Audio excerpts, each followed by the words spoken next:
All right, everybody ready? Good enough. Yeah. Cool. All right. Hey, everyone. Welcome to the DFC podcast. This is episode number 23. For new listeners, I'm your host, Audio Reborn. With me are my co-hosts. We got Ronan LD, Krakenfall, and No Face. But before we get started, I would like to welcome our special guest with us today, AvgJoe. Thank you for finding time out of your busy schedule to be with us, man. We really appreciate it. So why don't you tell the audience a little bit about yourself? Yeah, sure, man. Yeah, thanks for having me. A little bit about myself. AvgJoe 227. I'm one of the co-founders of the St. 14 project that helps bring mental health awareness into the community and support for community members, as well as I'm also a writer for Destiny Tracker and the Tracker Network. Oh, right on, man. That's pretty cool. So as a tradition that we normally have on the show, anytime we have a new guest, we'd like to give them some spotlight and let them give a little background on their gamer tag. Sure. Yeah. Well, there's two stories, a long story and the short story. Short story is my real name's Joe, and I consider myself an average guy. So AvgJoe was born. The real story is I used to play on PS3, and right around the Taken King era of Destiny 1, I got a PS4, and I got a little too excited the first night, and I got it all set up and everything. I'm all giddy. It's like Christmas, and I ended up figuring, I'm like, well, this might be my only opportunity to change my gamer tag. It used to be something else. I'm like, and I thought of AvgJoe. 227 is my birth date, and I made it. And then I ended up buying a new PlayStation Plus, subscription, all that. And like the day later, I was playing with my brother online, and he goes, "Why did you change your name?" I'm like, "Well," I told him. He's like, "You're gifted sometimes, right?" He's like, "Your gamer tag carries over from the PS3 to the PS4. You just lost all your progress in the games you were playing." Oh, and I'm like, well. That sucks, dude. And I just kept going with it. I owned it at that point.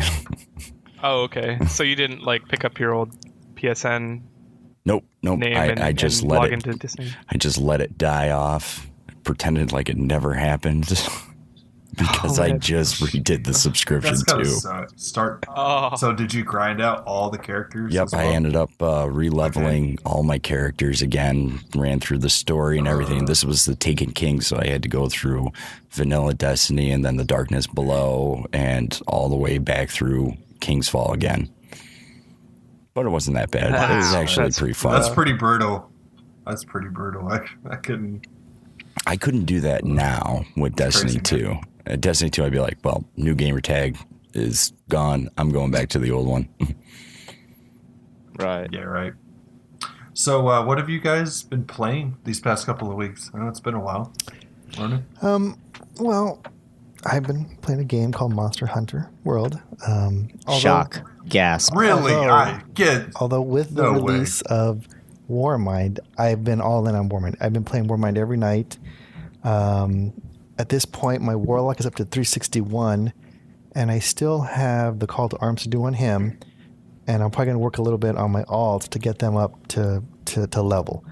But I mean, I know there are issues with the story and stuff, but I'm having fun grinding again, and I don't mind the difficulty. It's artificially gated because they only give you a limited amount of ways to level. But, I'm okay. I feel like maybe they went too far one way and they need to find a better balance. But I'm back, I'm playing, and I'm enjoying it. So that leveling is pretty rough. They really did. I mean, we were trying to brainstorm today, how are we going to level? And the only thing we can think of was milestones, and that's it. Yeah, well, I think Dado posted a thing saying that on your first character, do all the things, Callus Normal, Callus Prestige, Argos. And then on your alts, transfer all the weapons and do Callus Prestige first because Prestige only gives you armor. And then that'll help you level everything up, hopefully. And then from there, do the weeklies, the Argos and everything else. So that's kind of what I'm trying to do. But yeah. That's a good tip. Yeah. So That Datto guy knows his stuff. Kind of, I guess. I know some people don't like him, but but I've been waiting for 2 weeks to ask No Face, what have you been playing? Okay, so you may know a certain person who comes on the podcast from time to time and talks about Monster Hunter World a lot. Well, he kind of convinced me to get that game a little over a week ago. And so it was really one of those things, like, we'd been talking about it during the day. It was me and Ronan, obviously. And we've kind of been talking about it during the day. And I was like, you know what? I'm going to swing by GameStop. And if they have a physical copy of it, used or whatever, I'll go ahead and get it. And if they don't, I'll probably never play the game in my life. So I swing by GameStop on my way home, and they had a copy of it. I picked it up, and that game is fucking awesome. Like, I really, really like that game. Yes. So it's not for everyone. I can totally understand. I can see how people would hate that game. But, like, I've been playing a lot of that as much as I can with my work schedule. But just the fact that I get to run around and hit monsters with a bagpipe, like, that is just cool to me. Like, that's really, really neat. And then also I've played some Warmind as well this week. But that's about it. Well, and No Face and I have actually played together. That's true. So, yeah. it was Ronan nice. has been coming and helping me out, which has been awesome. And telling me, it's like, hey, man, why didn't you do this stuff? Did you read any of the tutorials? I'm like, no, I just wanted to kill stuff. Like, oh, well, you should read these things. I'm like, well, yeah, but then it takes time away from killing things. So I like how you think. So that's what I've been doing. So Joe, obviously you've been playing a little bit of Warmind. What else have you been getting into lately? Past couple weeks, obviously I've been playing Warmind. I'm loving it so far. But I also dove into God of War, the new God of War. But I've also been playing a couple other games, Hellblade, Senua's Sacrifice, and another game from an indie developer called Night in the Woods. And the Hellblade game and Night in the Woods incorporate mental health issues and different sort of aspects, and how being affected by mental health is incorporated into those games. So I'm really enjoying how they went about it. But God of War is gotta be one of the best games I've ever played. It's absolutely phenomenal. So if anybody's, even if you're not a God of War fan, if you've never played it before even, I would suggest picking it up and giving it a go, because it's pretty epic. Well, that's good to hear. I played 1 through 3 and I really enjoyed them, but I never got It's a whole new approach. PS4 or anything. So, yeah. So, what about you, Kraken? What have you been up to? So I gotta think about this. I was playing Elder Scrolls Online, and that's been really slowing down. I won't go into it, but I guess MMOs do slow down. But I started playing Fortnite again this week with a coworker who just hadn't really played it much. And so we've been playing a lot of duos, and that's just freaking fun. I forgot how fun Fortnite could be. Just like going in there, like, and having like me die.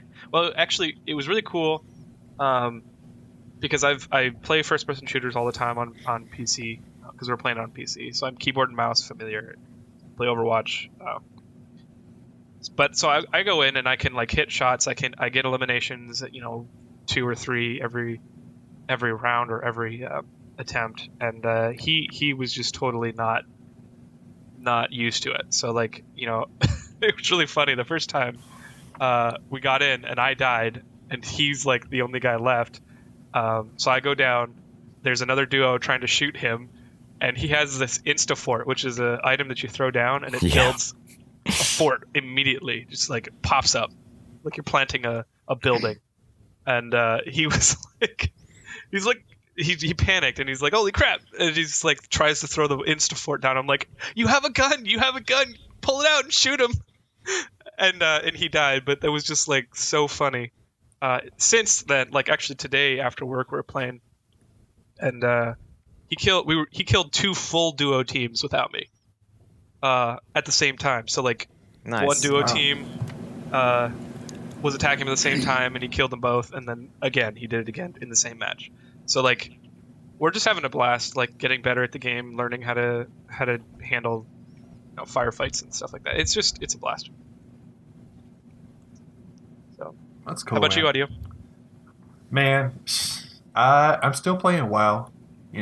Just nothing really new on that front. Still doing the same thing I was doing last time. I'm just almost finished. So, but yeah, I'm looking forward to the new expansion coming out in August. They got a whole bunch of new races coming out. So it's gonna be a lot of fun. So how is WoW nowadays? Like, have they made any drastic changes? How? So I guess I played during Lich King and Cataclysm days. Lich King. Okay, so a lot has actually happened. I mean, I could be here for hours Sure. talking about all the changes, but leveling is better. Just finding other ways to find people to play with, like dungeons, raids, questing, what have you. They have a whole LFR group or LFG group, or like a mechanic. Yeah, they have an LFG system built into the game already. You can find people for anything, and now they have back in Lich King. If your friend was on a different server, you couldn't play together, but now they have cross-server play, so that's also good. Wow, that's actually huge. Yeah, it's been like that since I mean, I didn't play when Legion came out, but yeah, I mean, I like around that time, so like maybe a year and a half ago. I feel like LFG was the thing that Destiny started. I don't know if that's true. No. LFG Not has at been all. around a very long time. Well, I mean, there's dungeon finders and stuff like that, but like actually looking for a group of people that could potentially be your friends, and then having a system. Well, I mean, to back create in the that. day, before WoW had any type of like built-in LFG system, you can go into trade chat in the main channel, and you have to go in and find people like the hard way. Just be like, hey, LFG, raid, this, that, and the other. this is my gear score. This is my DPS. Yeah, and people would like spam Oh, it okay. and everything. It was Oh, tons of yeah, fun. yeah. No, I And remember now, that. I played Destiny. also during Burning So, Crusade days for like No a face. couple months. Yeah, what? You don't have to do that anymore. Yeah, so, that's awesome. is Yeah, your definitely- favorite weapon Always from willing to any learn. universe that you've Was ever Destiny. played? So this one's kind of weird. Like the reason I'm gonna like it is weird. It's kind of an obscure weapon, but it was literally the first weapon that popped in my mind when I read this question, when like I saw this on the notes for this week. And it's not anything like, probably not a lot of people are gonna be familiar with it because it's from the original Turok Dinosaur Hunter, which came out on like the N64 or something like that. And it's the Chronoceptor. Do any of y'all have any idea what I'm talking about? Heard of it? I played the game, but I don't remember it. That was a long time Is it like ago. a freeze time something or other? No. Okay, so in Turok Dinosaur Hunter, first off, and this is the reason no one knows about this weapon, Turok was kind of pre-internet or like baby internet age. It's like, so there wasn't a whole lot of go out there and make big communities around video games and everything like that. It was all right, 56K modem, let me take like a half hour to download a text file or whatever, right? Well, Turok was a comic, and I actually read the comic, so I was interested in it because of that. But yeah, it's been a long time. Anyway, sorry, go ahead. Yeah, but basically, like, the comic of Turok is basically like he goes, like, there's time travel and everything like that. But the Chronoceptor was the most powerful weapon in the game, absolutely most powerful weapon in the game. But the only way to get it is, if I remember, there were 4 parts to it. Each one was in a separate campaign mission. There was no multiplayer, right? And if you missed them, if you did not pick up a part of it, like if you completed the mission and didn't pick it up, you would never had a chance to pick it up again. And so you had to collect these 4 parts of this weapon. They were all hidden in different maps to assemble this weapon. And then once you had the weapon, you only got like 5 shots. Period. That's all you could ever use it. So you take the like half the game to find this weapon, and then you're like, oh, it's like the mega elixir problem, right? It's like, okay, I got to save this up until I really need it. And so to me, that is one of the coolest weapon concepts in a game ever. It's like, okay, you have this very finite resource that you're going to spend a lot of time trying to find. And if you screw it up, and you never get a second chance. So I absolutely love that weapon. So that's my answer. What about you, Joe? I don't think I can top that, but to be completely honest, I thought about this like pretty heavily. Of all the games I've ever played and everything, Outbreak Prime was like really sticking out for its uniqueness and everything, but my all-time favorite weapon in every single game that offered this weapon, I always picked it, and it was the bow and arrow. I don't know why, but it was always so much fun in everything. That's my favorite, bow and arrow. I mean, Last of Us, when you got the bow and arrow, I never switched away from it. Very rarely. It's just an epic Ronan, was that you classic. saying darn it?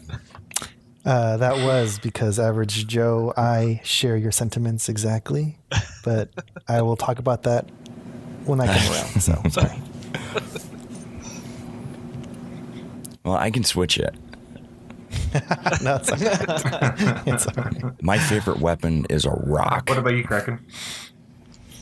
It was a rock. It was a rock. What game do you fight with a rock in? I'm not sure. Actually, You got me. I have no idea. no. What's the Rust? The game, the early access game. Yeah, the one where you start out naked and Yes, it's like Rust. building. It's like survival, construct like sandbox. Mhm. People running around with rocks, killing each other. Seriously? Kind of funny.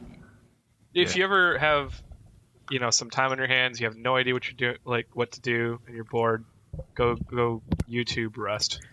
Search YouTube for Rust. So hang on, I do have a question for Joe. I know you said you like the bow and arrow, but is there a specific bow and arrow, or a set of bow and arrows that stand out in your mind from any game? I really like the bow and arrow in Far Cry 3 sticks out, but Okay. I really like the classic bow and arrow you would get in the game Last of Us. It was just classic. There really wasn't all too much with the aiming and everything. You just kind of had to just eyeball it pretty much. But pretty much any game with a bow and arrow is like a one-shot kill.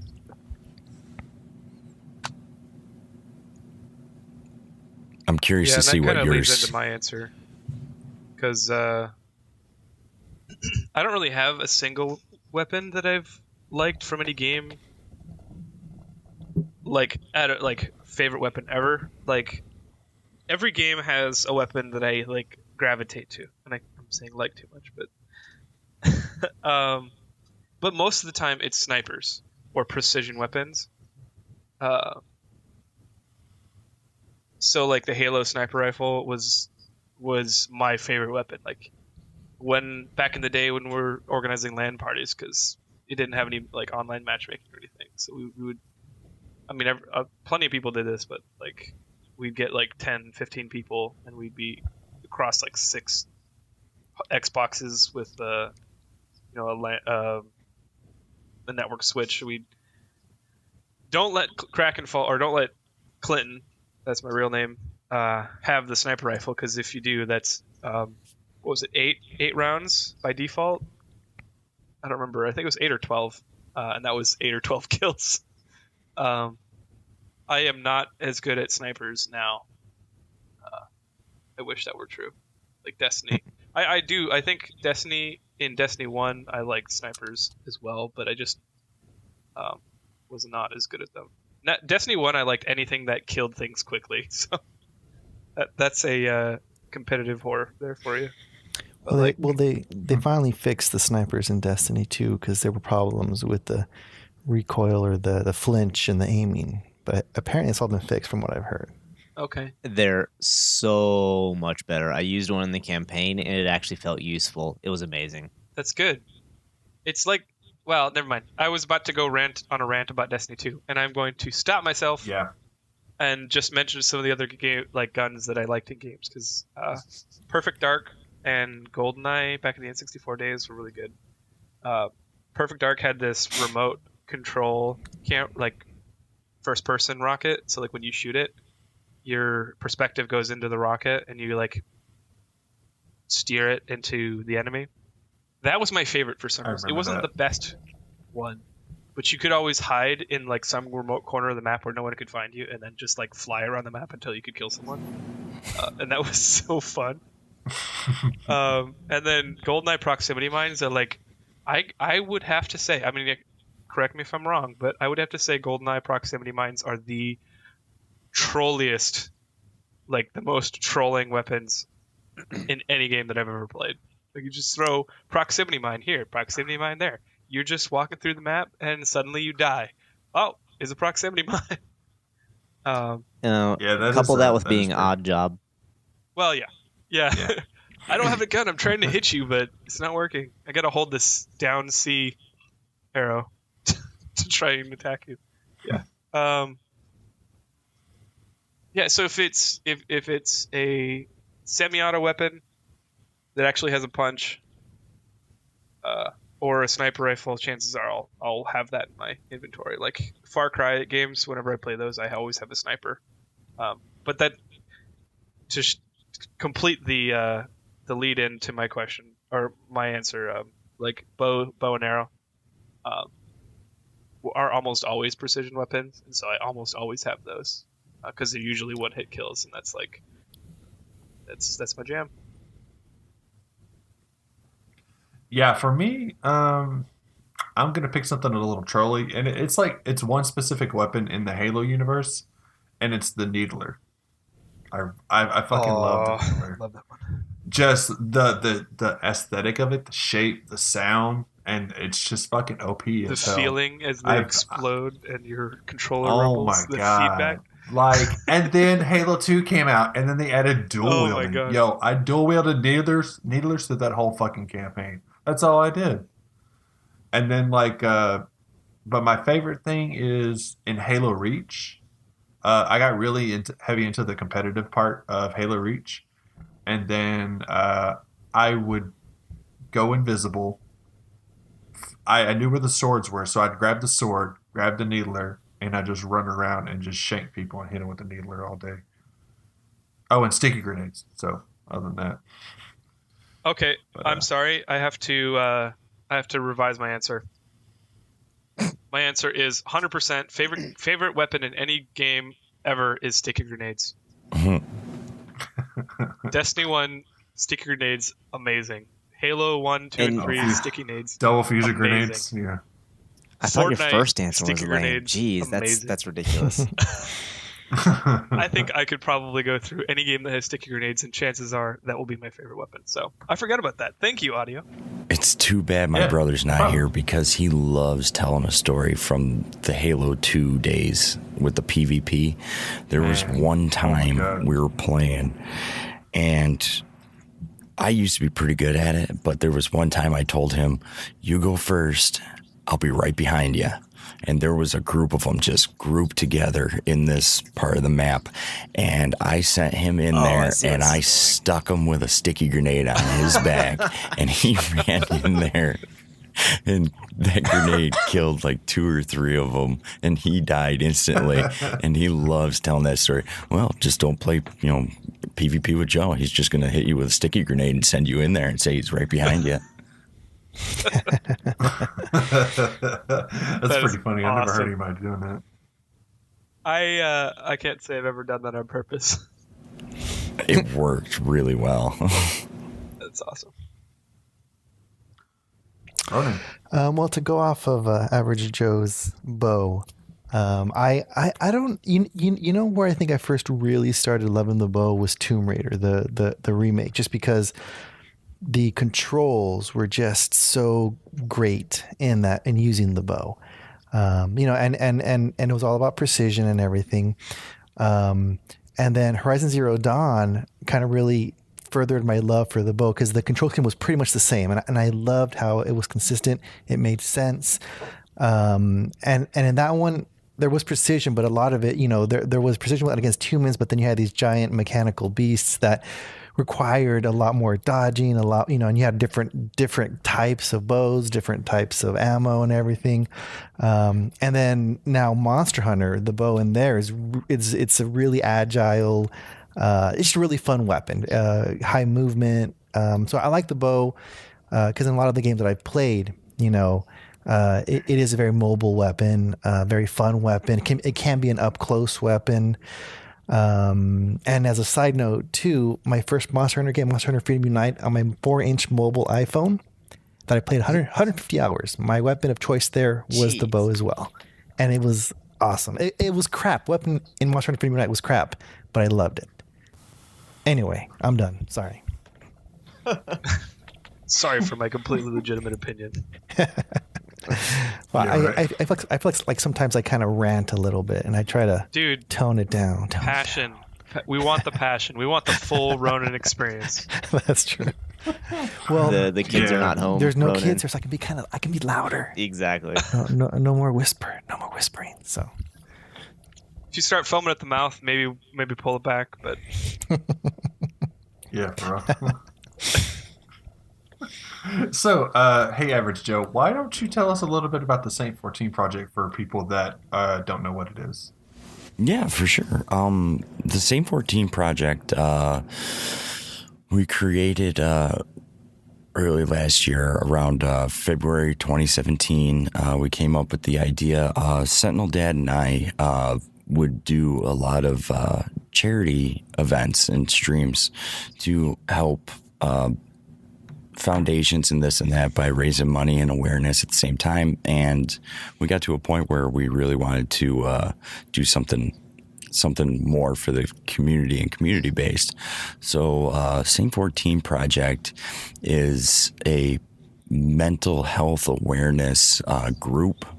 Our main goal is to try and break the stigma of mental health, because mental health affects everyone.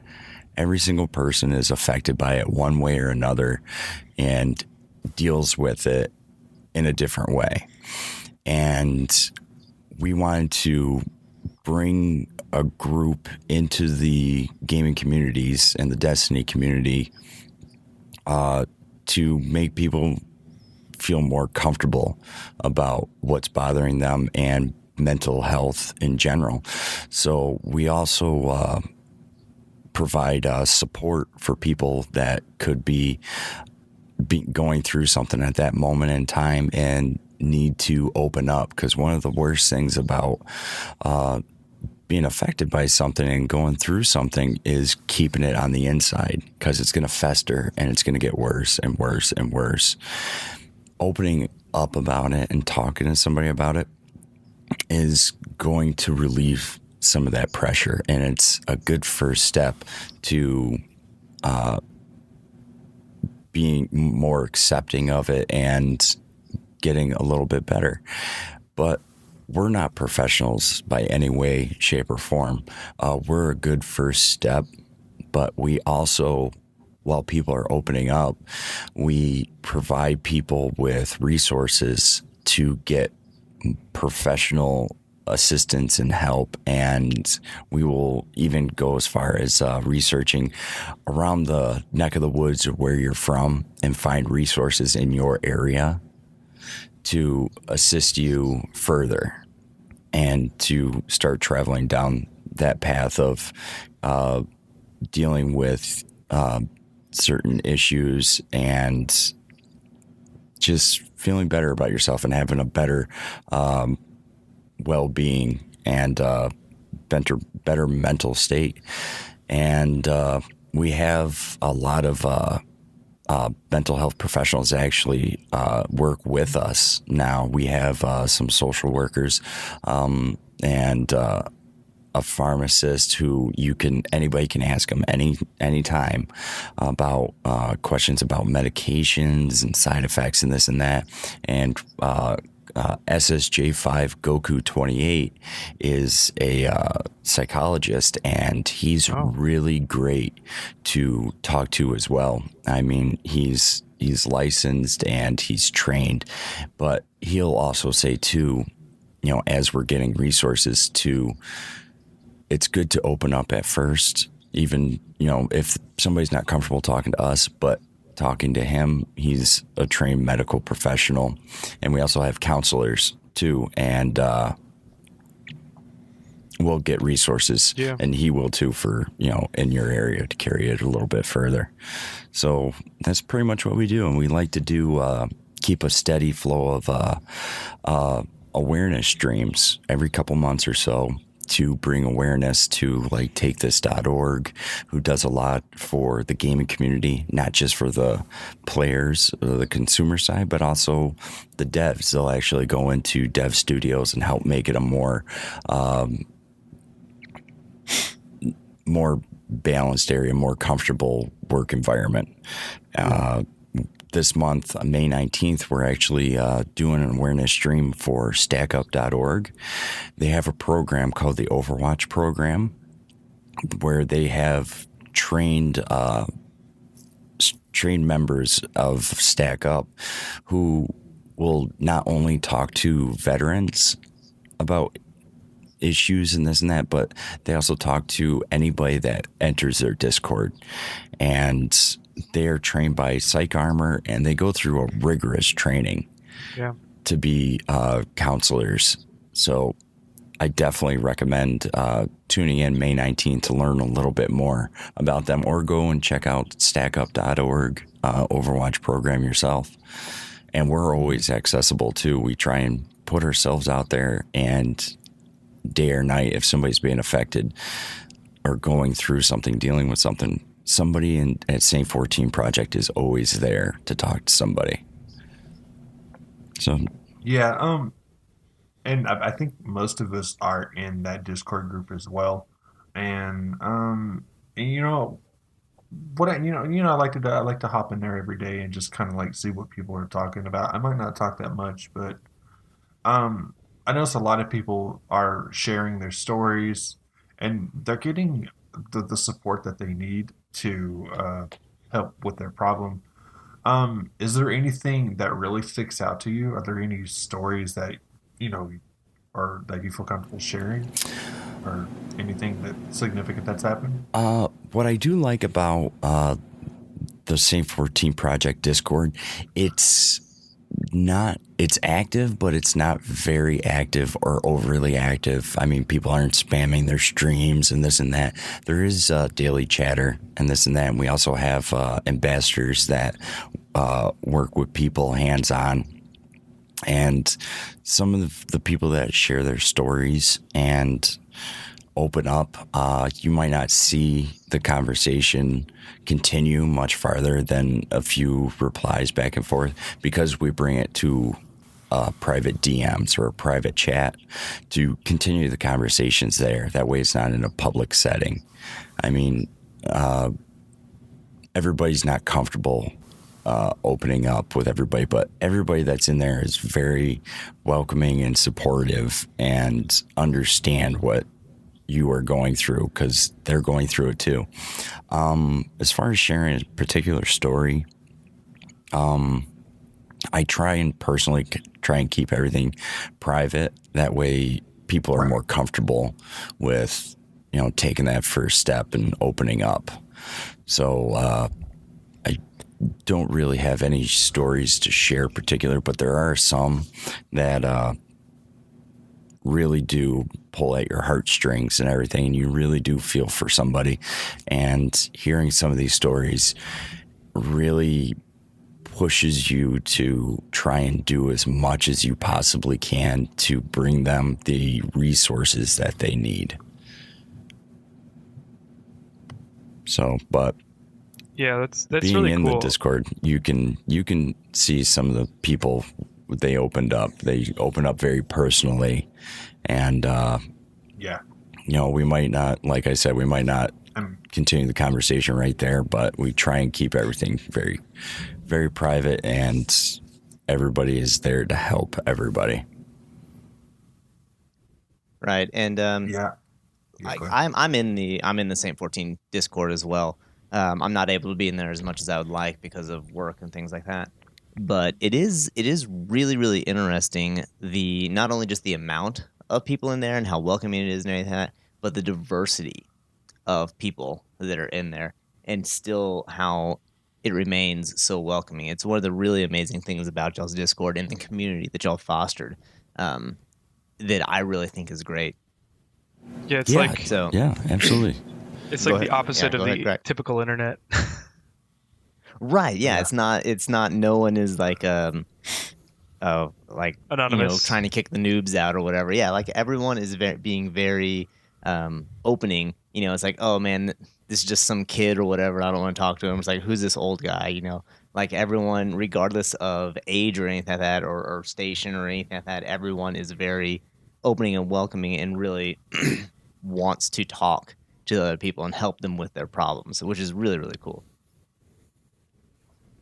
So, Yeah. and that's actually one of the things we were going to try, like towards the end of the stream, we were going to talk about here. So everyone comes from like a different background, right? And one of the big things that affects that is both where you grew up and then when you grew up. So as we've discussed like before, like how Krakenfall is the youngest out of all of us, I'm pretty sure, right? We all come but it makes a huge difference, even especially like in the past 20, 30 years. If you think about it, kids that were born that are like 20, and I say kids because I'm old, right? Kids that are like 20, they grew up in a completely different world, like with the technology and the way social interaction works, than like we did just a decade before that. And so that's one of the big things. Age is a huge factor in how you perceive the world and how you grew up and how you deal with it. And again, that's one of the cool things about the Saint 14 Discord is that no one really cares. Like, whatever. Are you happy? Are you, okay? Well, if not, let's fix that, right? So, or find you coping mechanisms, things like that.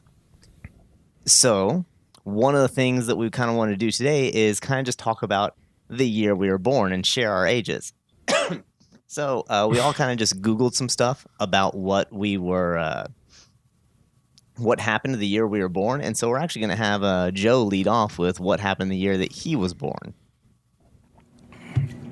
Awesome. Well, for one, I was born, and that's all you need to know about 1983 right there. Everything else is mediocre compared. No, you can edit that out. I don't want my head to swell. No, actually, some really cool stuff happened back in 1983. One of them that I thought was really cool was Billie Jean from Michael Jackson came out. No, actually, that's true, but Mario Brothers first debuted in Japan in 1983 in July. Hey, and that's pretty awesome. When it debuted, it was pre-Super Mario Brothers. It was just Mario Brothers, debuted as a Nintendo arcade game. I thought that was really cool. And then in 1985, Super Mario Brothers came out, and then, the Mario craze. Saved gaming. It really did. I mean, it's actually in some documentaries. Super Mario Brothers did save gaming from where it was. It brought it to the next level. And I like that about that because I like to see like every generation there's another game coming out and, we're all gamers. There's another one coming out to carry it to the next level. It just like passes the torch on. Mario was that game back then. Another thing that happened, the first mobile phones were sold for consumers. People started walking around with the bags on their hips and the giant, like, Vietnam-sized phones, And then Fraggle Rock actually released in 1983, and that made my wife very happy. Like the show. She's still like we have 2 daughters, and I never watched Fraggle Rock. I wasn't a Fraggle Rock guy. I was a Sesame Street guy, but my wife has DVDs of Fraggle Rock. And every so That's often she'll awesome. pop it in the DVD player and look at her daughters like, eh? It's pretty cool, right? Yeah. That's what I used to watch. I do stuff like that with my kid, but she's just kind of like, no thanks, Dad. Wait, how does the Fraggle Rock theme song go? I'm trying to remember it in my head now, and I can't. Dance your cares away. Oh my Worries God. for another day. Let the Fraggles play. Down to Fraggle Rock. Down to Fraggle Rock. No Face, that was impressive. Thank you so much. That was beautiful. That was I have not epic. seen that show in like years either, but that's how big of a part of my life it was. That's awesome. Very cool. That just made my night. Sorry about that, Joe. Go ahead. No, man. I'll end it there because you just sang the theme song to Fraggle Rock just off the top of your head. So, I was born in 1990. I'm 28, which apparently is young. It's funny because I play like Overwatch with a group that's like 19 to 21, and they keep on joking about how I'm 100 years old, and I'm like, guys, this is really funny, but the joke is really old, and I'm not that old. Talking to you, Mima and Ben. But yeah, 1990, Nelson Mandela was released, which was pretty cool. Iraq, the Gulf War kind of started, so that's not as cool. Iraq invaded Kuwait, which kind of sparked a huge political meltdown. The earliest known portable digital camera, so the digital, I almost said digital film. That's not a thing. So like, portable digital cameras was a thing, starting in 1990, which is huge. I know.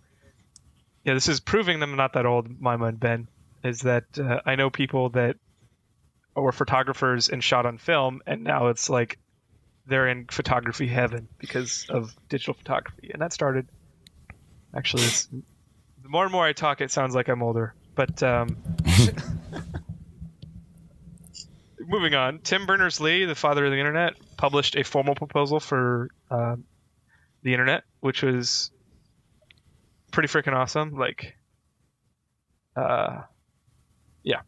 And then, so I'm pretty sure that most of us just went and Googled our birth year in Wikipedia. That's what I did.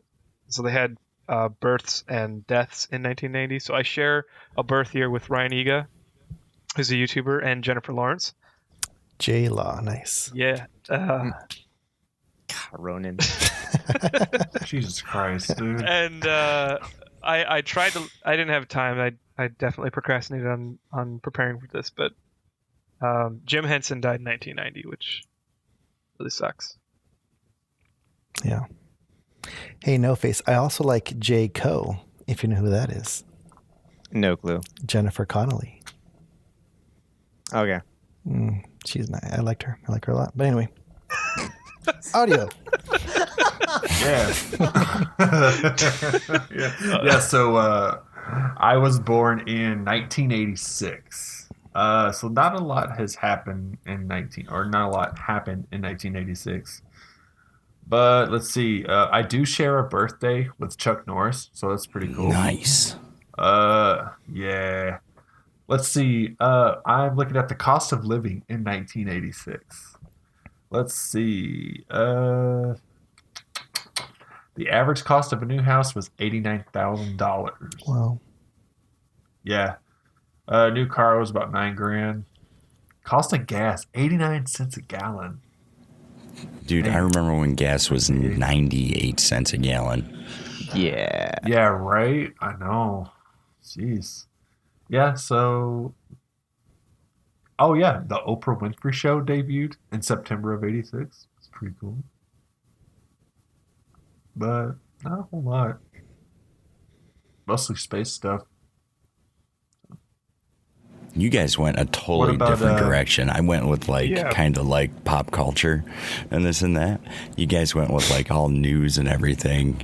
And It's I like don't. being that guy that like shows up to a costume party and they say dress up like a biker, and you show up dressed in spandex and a bike helmet, and everybody's dressed up like they just got off their Harleys.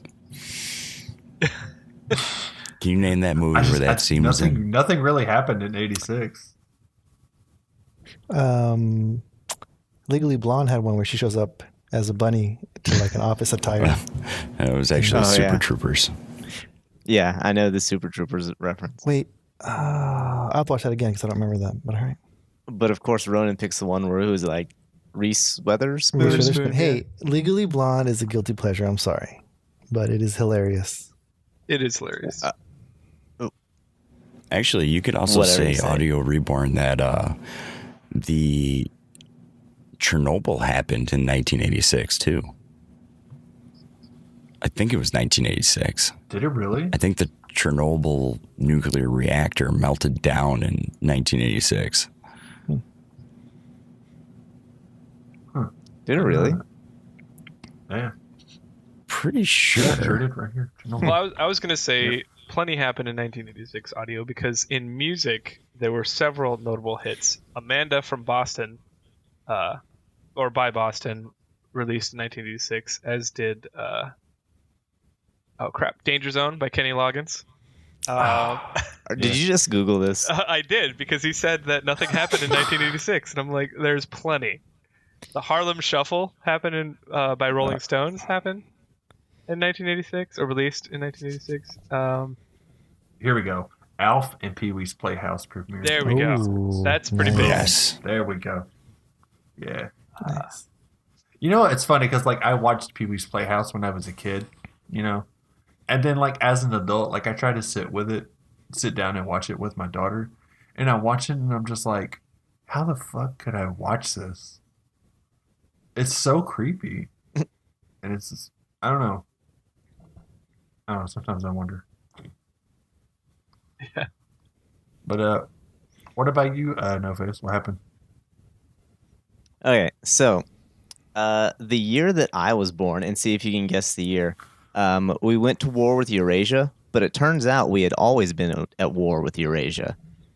1984. Thank you. There's your literary reference for the night. So I actually do really like that book, but it turns out it was not factual at all. Weird. So I don't know. No Face was born There's- in 1984. what's that? I said I don't know. No Face was born in 1984. It sounds pretty accurate to me. I'm joking. I'm sorry. Anyway, so I did Google this and read, about what happened in the year that I was born. And honestly, one of the things, and I knew this beforehand, but I had completely forgotten, is that Christopher Bernard Wilder was arrested. And the thing is, he started a 6-week crime spree of rapes and murders, and he was known as the Beauty Queen Killer. And so in 1984, across about 6 months or so, he had 8 confirmed murders and 12 rapes. So this is a little weird, I understand that, but I have this thing. I really love reading about serial killers, and so I had completely forgotten that this happened in 1984. And actually, the first murder that he committed, supposedly, because they're not entirely sure what day it happened on, was the day before my birthday. So that's pretty interesting. So yeah, there's our uplifting moment for this, right? Very nice. Very nice. Anyway, Actually, I share kind of an odd thing too about serial killers and everything. The one, what was his name? I think it was Holmes. H.H. Holmes? H.H. Holmes. Dude, Yeah. that he's a good guy. one. That it was called The Castle. And if anybody wants to research that, this guy built this place and it was like a labyrinth of false doors and all sorts of crazy stuff. That was something. Yeah, Totally killed him. H.H. Holmes is definitely one of my favorite serial killers. ish. I don't know how to phrase that. But he's one of the ones that I find more interesting because he like went to medical school and everything like that, and then decided, hey, I know a lot about human anatomy. You know what I should do with my life? Trap people in my dungeon of a castle hotel thing, drag them in the basement, and then cut them up. Like that's what I should do with my skills. I mean, I don't know. And Pretty then much. his whole story is really weird. Again, I'm not going to go into it here, but like if you're interested in that sort of stuff, totally Google H.H. Holmes because he's really interesting. Somebody was Guys, telling note me to they're making a self, never movie go- on him. Never go over to No Face's house because he might try to trap you in his dungeon. FYI. So there's not a World's Fair going on, so you should be fine. That reminds. So I watched or I listened to a podcast. It's a history podcast. If the name comes to me, I'll say it. But they covered historical serial killers, and one was like a museum person who like built this really weird house that just like was a bunch of houses, just like it's like a single house that was expanded on like for several decades. So they just like added additions, and it turned into this big complex, like this maze. And they opened it up as a museum, and they actually like started like knocking people out and then doing serial killer stuff. And like they didn't get caught for like another 2 decades, and then they found like essentially they linked the remains from like 50 or 60 people or something like that. It was in like the 1880s, so it was like super early serial killers. Anyway. Yeah, and so like I understand like the tragedy of like murder and everything like that. I understand like those are people's families and everything like that, but honestly, I am super interested by serial killers, like just the psychology of them and all sorts of stuff. And so that's really why I bring that up, because to me that's probably the most interesting fact from my birth year. And I know that makes me sound unstable, possibly, but I swear I'm okay, people. Anyway, other facts that are less murdery. So one of the cool facts that I found is that a new Chevy Corvette in 1984 cost $23,000. What? And yeah, I know, right? And that the average cost of a new house, and this is in the U.S. obviously, the average cost of a new house is $86,000-ish.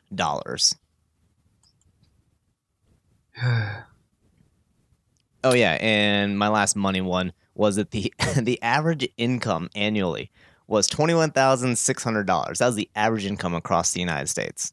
Wow. What was the midpoint? So yeah, I don't know. I didn't really get like the statistical distribution of this. That's just what it gave me. Yeah. I didn't really dig too deep into those numbers because I was like, oh, cool numbers, and I didn't even fact check them. So That's fine. That's because it's the internet. Why would the internet lie to me? Yes. Why would it?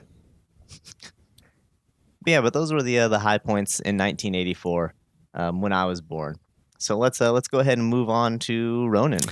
So did you guys intentionally try to sort this by age or what? Because I feel No. like I'm being. No. I just try to rotate All us. right, I'm that's like it. this is you know. This is just how the cookie. So the yes, crumbs fell, apparently man. I am the oldest individual present. 76 is when I was born. Really? Yep. Good year. 76. So notable facts from that year. sorry, Ronan. That was when the Yes. Declaration of Independence was signed, right? Well, not Wow. 1776, 1976. Sorry. Wow. But yes, I What a mean, jerk. all you young kids, all you Dad. youngins, all you, oh my gosh. Whippersnappers. Apple Computer formed in 76. And funny kind of side story to that, when they first came out, I did not like them. I was all Android. I had my device rooted. I loved HTC devices. But eventually I got one, and just the stability, and I don't know, I just really liked it. And the iPhone's become my main mobile platform because it has a lot of really good games, a lot of independent games that have been released on the PC as well. Anyway, We'll talk after the podcast. Rocky 1 was released. Hey. And right. that it was just so good. And I've actually been to Philadelphia. I've been up the steps. I've seen the statue. I've eaten a Philly cheesesteak with whiz, and it was delicious. But yeah. And also the Viking 1 landed on Mars. And I have just been to that's Mars really cool. in Warmind. So it kind of all comes around in a nice little package. That's pretty cool. But those are my notable from my 76 old man years. So get off my lawn, please. So honestly, Ronan, I never would have thought you were that old. Yeah. Me neither. Yeah, I am. That's why I said you guys are so young. I can't even understand what you guys are saying half the time. Well, I would say Just kidding. that you're very young at heart. And that is a very good quality to have. Yeah, thank you. And you know what they say, you're only as old as you feel. So I was doing yard work. I mean, that's like a lie, week but people ago, say and I that. felt horrible afterwards. I was like, my gosh, I am old. So Anyway. I do want to say that the song "Remains the Same" by Led Zeppelin came out in that year, and that makes it a very good year. Oh, please don't talk about Led Zeppelin. That's all I've been listening yeah? to this week. Nice. We'll talk later. Yes. I love Led Zeppelin. Yeah. Love me some Zeppelin. So does anybody else have anything else they want to add before we hit up to the plugs? It's No Face's favorite part. Yeah, Note's face. Do you have No anything Face you want has to a say? thing with plugs. Actually, I didn't get a chance to ask you, Joe, back when we were talking about the Saint 14 project, but like, how did you get involved with, like, was there a particular event that sort of sparked your involvement with mental health awareness and just like forming the Saint 14 project? I think if I'm remembering correctly, Sentinel Dad would know which charity event. I think we just got done doing a StackUp.org charity event, and it was for veterans home and overseas. I think it involved the UK, Canada, and the US. And for me, mental health has always been a part of my life. I used to suffer from anxiety myself, and it really hits home with it. So when the idea came up while we were brainstorming what we wanted to do for the community, and mental health came up, it really threw a flag up with me, because I found it so relatable myself, and it was more of a driving force. And from there, I literally ran with it for 9 months, just developing through the background and everything like that. And yeah, so there wasn't really any particular event, but just being on a relatable level. And the same thing with Sentinel Dad. I mean, and everyone that's involved, is everybody has gone through something in their life or is being affected by something, and everyone can relate to it. And the great thing about our communities, everybody's so close to each other in this platform now, with Discord and multiplayer games online, and like the LFGs and talking to people. It's actually people that would not talk to somebody eye to eye and keep things in are more comfortable in these type of platforms with opening up. It gives them like a little anonymity. Who wants to pronounce that word for me right now? Anonymity. Thank you. And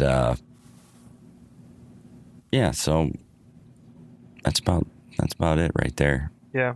I lost my train of thought right after I couldn't pronounce that word. That's okay. I just Cool, think man. that it's really, really cool what you guys are doing. I really, really appreciate how you guys are bringing kind of a platform for people to understand that they can sort of open up. Because you're right. Like, that's one of the things that I think is really hurting as mental health becomes more and more important, I think, with how communication makes us more exposed to the rest of our society. I don't think that's the thing that people really think about, how that's changing and how our kids are growing up in this hyper exposed society. It's one of those stigmas, and with the stigma, like, we just naturally close up. And when you close up about things like mental health or just like mental sickness or anxiety or things that make you feel not normal, and that's when you get closed off from society. And by society, I mean like social inclusion. And when that starts to happen, that's just like the most tragic thing, because so our clan, Deltaco 71, and I'm sure you may have heard this from Sentinel Dad or whatever. We had our clan founder, who started when the 100.io started. He started this 100 group, and then he started the clan.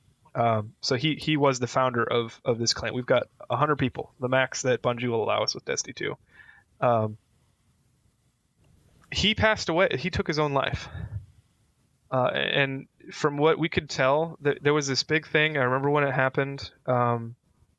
His truck was found, like, he went missing for several days. His truck was found at like a truck stop somewhere, and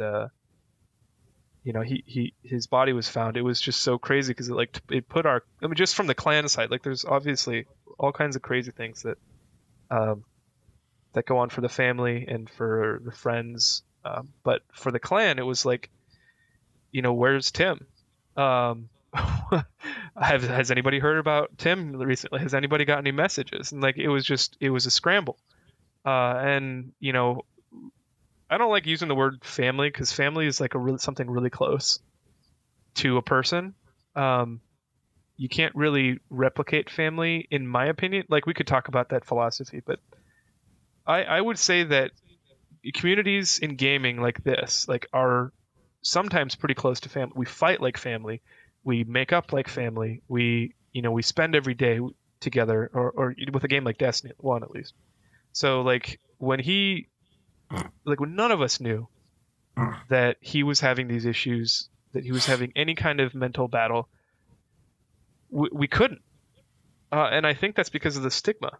I think that it's such a no-no in nowadays to talk about, what is wrong with me? Like, you don't want to let people know that there's something wrong with you. Like, no one wants to be like, hey guys, I have something wrong with me. It's like, okay, dude, just like, go away.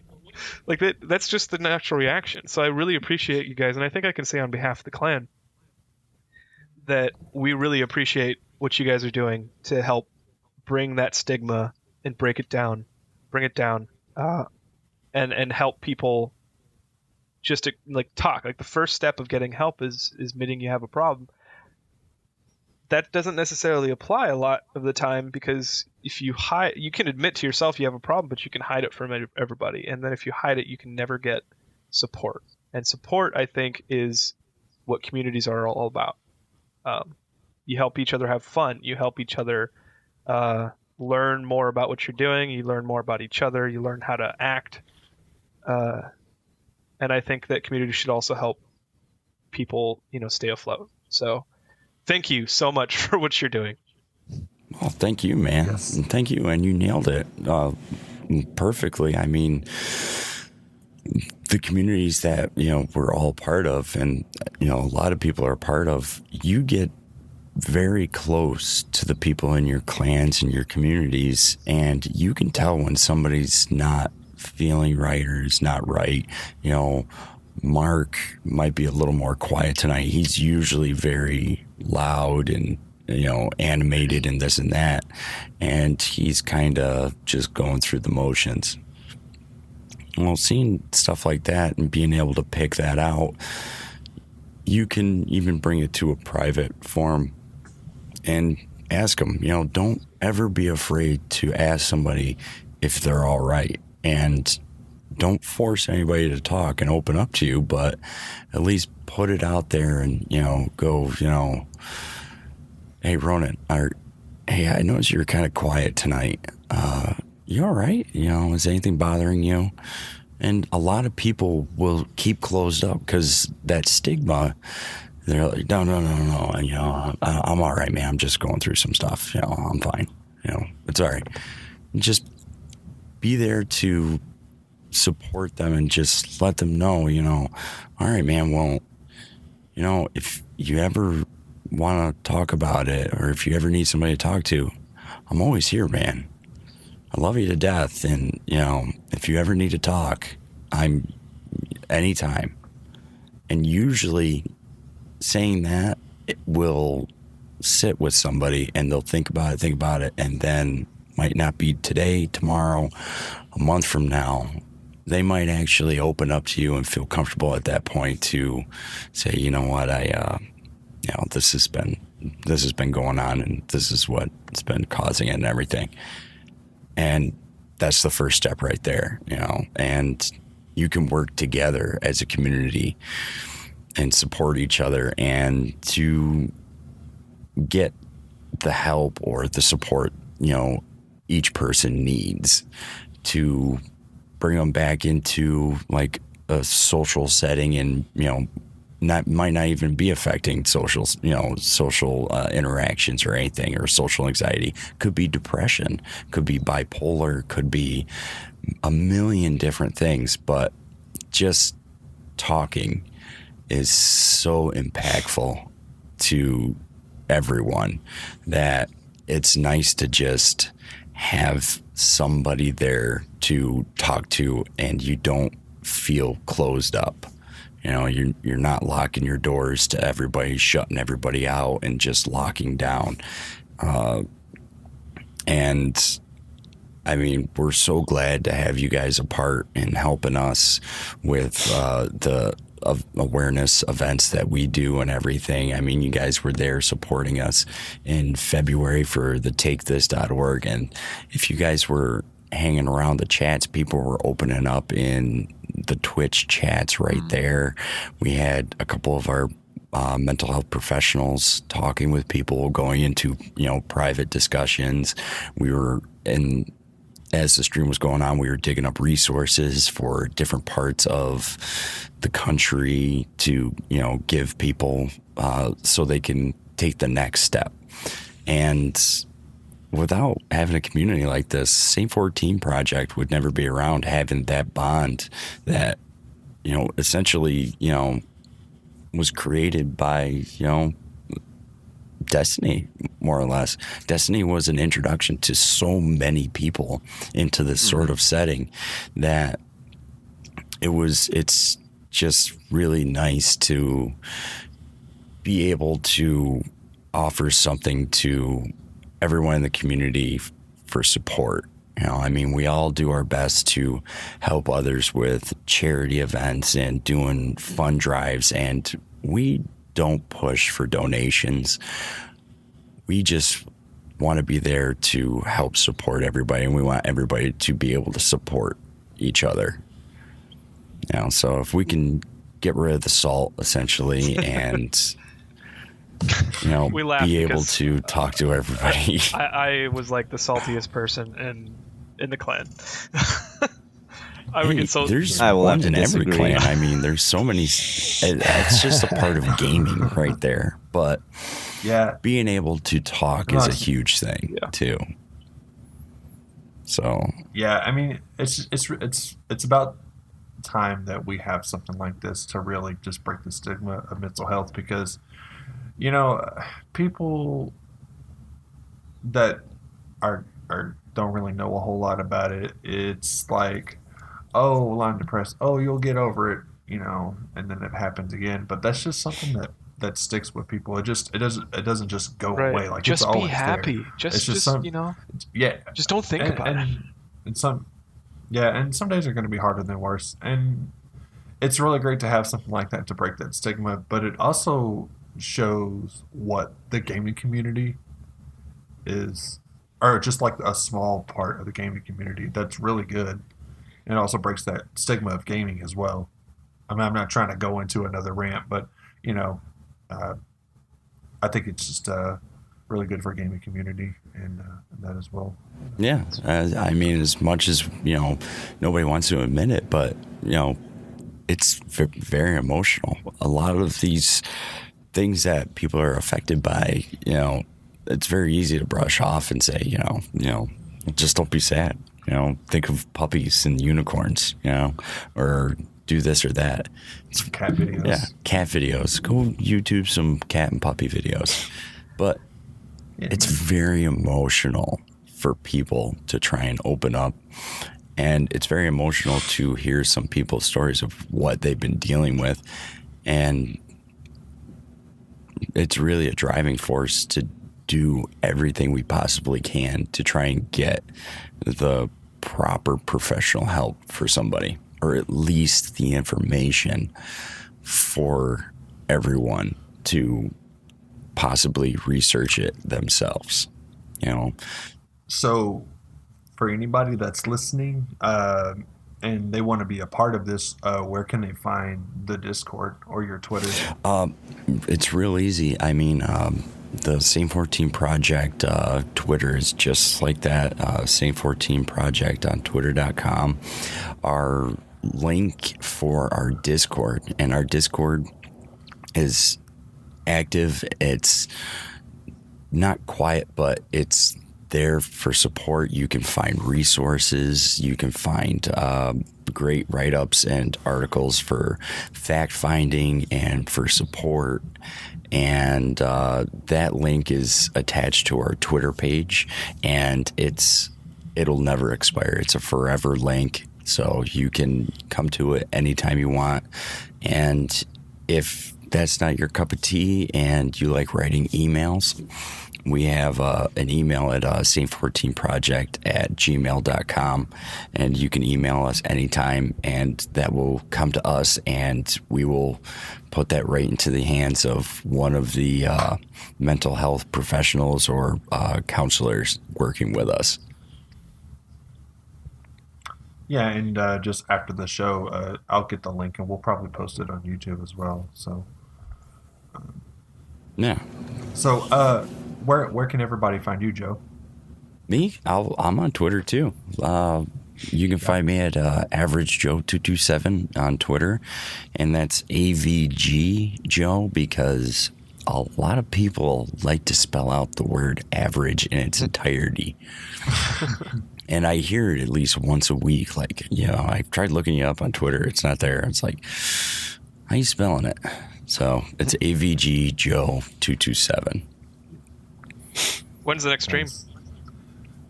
The next stream is actually next Saturday. It's May 19th. It's for, like I said earlier in the show, it's for stackup.org and their Overwatch program, which is really fantastic for the community and veterans and everyone. I mean, you can get more information during the stream next week. Tune in. We're going to have... it's going to be Elvis and a lot of other reps from the Same 14, or not Same 14, will be there, of course, but stackup.org team members will be there to talk about it and to share what they do in the Overwatch program and everything. And there's a lot of great people on next weekend. We have I'm the Blue Ranger, Bella Bunny. We have an author in the UK, Charlotte Underwood. She's a mental health awareness advocate and author. That's cool. You guys will be there. Yep. Ivy, RNG Cast, a lot of fantastic community members are going to be helping us out with that one next weekend. So, and that's May 19th, noon till 9 p.m. And that's same Saint 14 Project on Twitch? Yep, Same 14 Project on Twitch. Excellent. Yeah, I think you guys are on the 6 o'clock we're block. looking forward. 6 o'clock East. Yeah, 5 Central. So And 3 Pacific. Yeah, no one Yeah. cares about the left coast. Get out of here. All right, so you can find the DFC podcast on, I believe we're on YouTube, iTunes, and Google Play, and you can also find us on Twitter at DFC Pod. We'd like to thank you for listening to this week's episode of the DFC podcast. Remember that if you listen to us on YouTube, make sure you click the bell so you'll get notifications whenever we post new episodes. Otherwise, YouTube will probably just sneak in your house and steal all your socks. But just one, though. So I guess we'll see you guys in 2 weeks, and you guys have a good night. Peace.